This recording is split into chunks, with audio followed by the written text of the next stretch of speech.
Hallelujah. എല്ലാ ദൈവമക്കൾക്കും സ്നേഹവന്ദനം. Today's message title നിഗളമെന്ന ആഭരണം. എസെക്കിയേൽ 7-ാം അധ്യായം 20-ാം വാക്യത്തിൽ വായിക്കുന്നത്, ആഭരണങ്ങളുടെ ഭംഗി അവർ ഡംഭത്തിനായി ഉപയോഗിച്ചു. ആഭരണങ്ങളുടെ ഭംഗി അവർ ഡംഭത്തിനായി ഉപയോഗിച്ചു.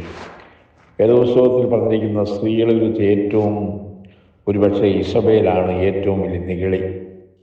2 രാജാക്കന്മാർ 9:30 വായിക്കുന്നത്, ഇസബേൽ തൻ്റെ കണ്ണിൽ മഷി എഴുതി തല ചീകി മെനുക്കിക്കൊണ്ട് കിളിവാതുക്കൽ കൊടി നോക്കി. ആഹാബിൻ്റെ കുടുംബത്തിന്മേൽ യേഹൂ ഉഗ്രകോപത്തോടെ ദൈവിക ന്യായവിധി നടത്തുന്നത് അവൾ തൻ്റെ കണ്ണാലെ കണ്ടുകൊണ്ടിരുന്നിട്ടും കിളിവാതിലിൽ കൂടി അവനെ നോക്കുവാനുള്ള അവളുടെ ധിക്കാരവും നിഗളവും എത്രമാത്രമാണെന്ന് നിങ്ങൾ തന്നെ ചിന്തിക്കുക.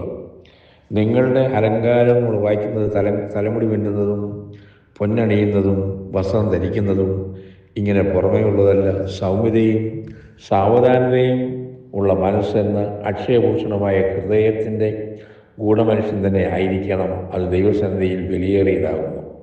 1 പത്രോസ് 3-4 വാക്യത്തിൽ വായിക്കുന്നു.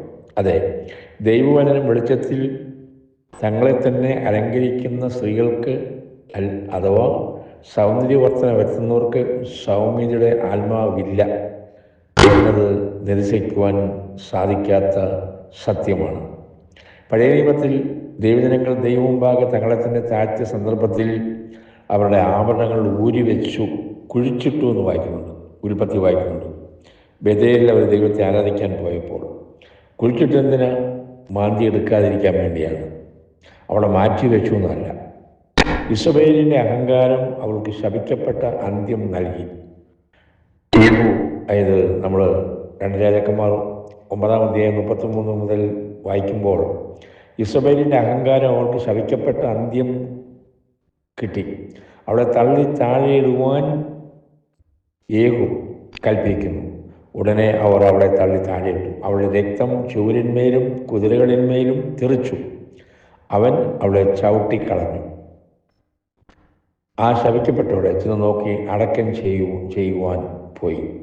അവർ അവളെ അടക്കം ചെയ്യുവാൻ ചെന്നപ്പോൾ അവളുടെ തലമണ്ടയും കാലുകളും കൈപ്പത്തികളും അല്ലാതെ മറ്റൊന്നും കണ്ടില്ല. നായ്ക്കൾ ഇസബേലിനെ തിന്നുകളയും എന്ന് ഏലിയാവിൻ്റെ വാക്കുകൾ ഇവിടെ നിവൃത്തിയായി. നമ്മുടെ പുറമേയുള്ള എല്ലാ അലങ്കാരവും ഉപേക്ഷിച്ച് ദൈവത്തോടുകൂടെ താഴ്മയോടുകൂടി നമുക്ക് നടക്കാം. യോഗ്യമായ വസ്ത്രം ധരിച്ച് സ്തോത്രം ദൈവഭക്തിയെ സ്വീകരിക്കാൻ ഉചിതമാവണ്ണം നമുക്ക് നടക്കാം. അല്ലെങ്കിൽ